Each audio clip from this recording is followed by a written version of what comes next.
بسم اللہ الرحمن الرحیم۔ آپ نے پہلے سیکھ لیا ہے کہ کلمہ ذوات الیا میں حضرت ورش فتح اور تقلیل کرتے ہیں اور مد بدل میں تثلیث کرتے ہیں، یعنی قصر، توسط، طول، تینوں وجہیں ہیں۔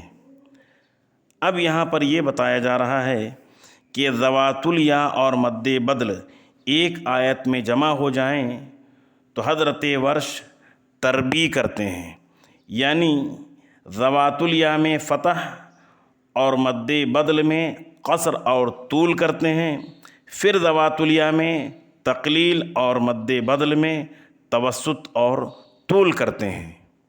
جیسے فتلقی، یہ کلمہ ذوات الیا ہے، اور آدمو میں یہ مد بدل ہے، تو فتلقی آدمو میں ذوات الیا اور مد بدل ایک جگہ اکٹھا ہو گئے۔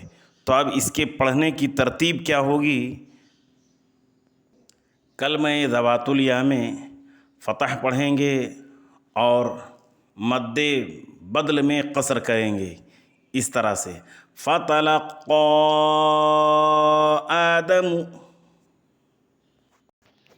دوسری صورت ذوات الیا میں فتح پڑھیں گے اور مد بدل میں طول کریں گے، فتلقی آدم۔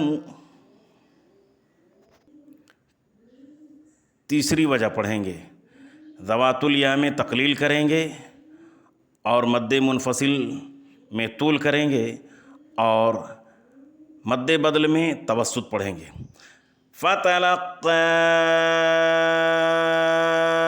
آدم۔ چوتھی صورت ذوات الیا میں تقلیل کریں گے اور مد بدل میں تیسری وجہ طول پڑھیں گے، کس طرح سے فتلقی آدم۔ جب اس ترتیب کو یاد کر لیں گے، اس کے بعد مقدار میں پھر توجہ دیں گے، مقدار میں اس وقت پھر دھیان دیں گے۔ پہلے ترکیب یاد کر لیں اور ترتیب دیکھ لیں۔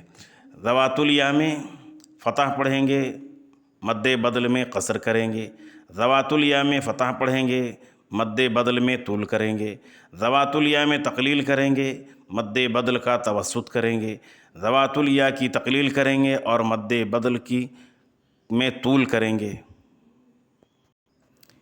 تربیع کا یہ طریقہ اس وقت تھا جب کہ ذوات الیا مقدم ہو اور مد بدل مؤخر ہو، جیسا کہ آپ نے سماعت فرمایا۔ لیکن اگر معاملہ اس کے برعکس ہو تو کیا کریں گے؟ تو دیکھیں، تو اس کی ترتیب یہ ہوگی کہ قصر مع الفتح اور توسط مع التقلیل، نمبر 3 طول مع الفتح اور چوتھی طول مع التقلیل۔ جیسے وما اوتیہ، وما اوتیہ، یہاں پر مد بدل مقدم ہے اور ذوات الیا مؤخر ہے۔ یہاں پر دیکھیں، او یہ مد بدل ہے اور موسیٰ یہ ذوات الیا ہے، تو یہاں پر مد بدل مقدم ہے اور ذوات الیا مؤخر ہے، یعنی مقدم کے معنی ہوتا ہے پہلے آنا اور مؤخر کے معنی ہوتا ہے بعد میں آنا۔ تو یہاں پر دیکھیں، اوتی، او یہ مقدم ہے یعنی پہلے آ رہا ہے، اور موسیٰ بعد میں آ رہا ہے جو ذوات الیا ہے۔ اس کی ترتیب یہ ہے کہ ذوات کے مد بدل میں قصر کریں گے اور ذوات الیا میں فتح پڑھیں گے، کس طرح سے وما اوتی موسیٰ۔ دوسری صورت بدل میں توسط کریں گے اور ذواتُ الیا میں تقلیل پڑھیں گے. وَمَا أُوتِيَ مُوسَىٰ. تیسری صورت مد بدل کا طول کریں گے اور ذواتُ الیا کا فتح پڑھیں گے. وَمَا أُوتِيَ مُوسَىٰ. چوتھی صورت مد بدل میں طول کریں گے اور ذواتُ الیا میں تقلیل پڑھیں گے. وَمَا أُوتِيَ مُوسَىٰ. یہ ترتیب یاد رکھیں اور یہ تحریر اپنی کاپی میں اتار لیں، اس میں آپ کو آسانی ہوگی. اور اسی طرح سے لکھیں اور اس کے بعد مشق کریں گے تو بار بار مشق کریں گے تو کبھی مقدار میں کمی ہو جائے گی، کبھی بیشی ہو جائے گی.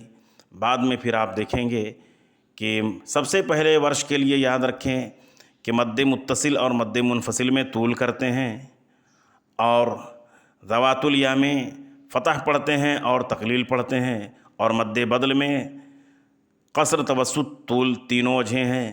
تو اسی کو ملا کر کے کس طرح سے پڑھتے ہیں اسے یاد رکھنا ہے اور اسے اپنی کاپی میں لکھ لیں، اپنی کاپی کے اندر اتار لیں، آپ کو بہت آسانی ہوگی. جو اصول بتائے جاتے ہیں اسے کاپی پر لکھ کر کے یاد کرنا چاہیے. ایک مرتبہ اصول پھر سماعت کر لیں. ذواتُ الیا اور مد بدل ایک آیت میں جمع ہو جائیں تو حضرت ورش تربیع کرتے ہیں، یعنی ذواتُ الیا میں فتح، مد بدل میں قصر اور طول کرتے ہیں، پھر ذواتُ الیا میں تقلیل کرتے ہیں اور مد بدل میں توسط اور طول کرتے ہیں، جیسے فتلقا. یہ اس وقت ہے جب کہ ذواتُ الیا مقدم ہو اور مد بدل مؤخر ہو، اور اگر اس کے برعکس ہو تو مد بدل میں قصر کرتے ہیں اور ذواتُ الیا میں فتح پڑھتے ہیں، مد بدل میں توسط کرتے ہیں اور ذواتُ الیا میں تقلیل کرتے ہیں. نمبر 3 مد بدل میں طول کرتے ہیں اور ذواتُ الیا میں فتح پڑھتے ہیں. نمبر 4 مد بدل میں طول کرتے ہیں اور ذواتُ الیا میں تقلیل کرتے ہیں. اسے آپ اس طرح سے بھی کہہ سکتے ہیں کہ قصر مع الفتح، قصر مع الفتح اور توسط مع التقلیل، طول مع الفتح اور طول مع التقلیل. اس طرح سے بھی آپ لکھ سکتے ہیں، یاد کر سکتے ہیں. کسی بھی چیز کو سیکھنے کے لیے اس کے اصول کو زبانی طور پر یاد کرنا ضروری ہے، اس لیے ضرور یاد کریں، تب جا کر کے اصول پر خاص توجہ ہونی چاہیے. زبانی رٹیں بھی اور اسے آیتوں میں اور الفاظ میں اسے استعمال بھی کریں.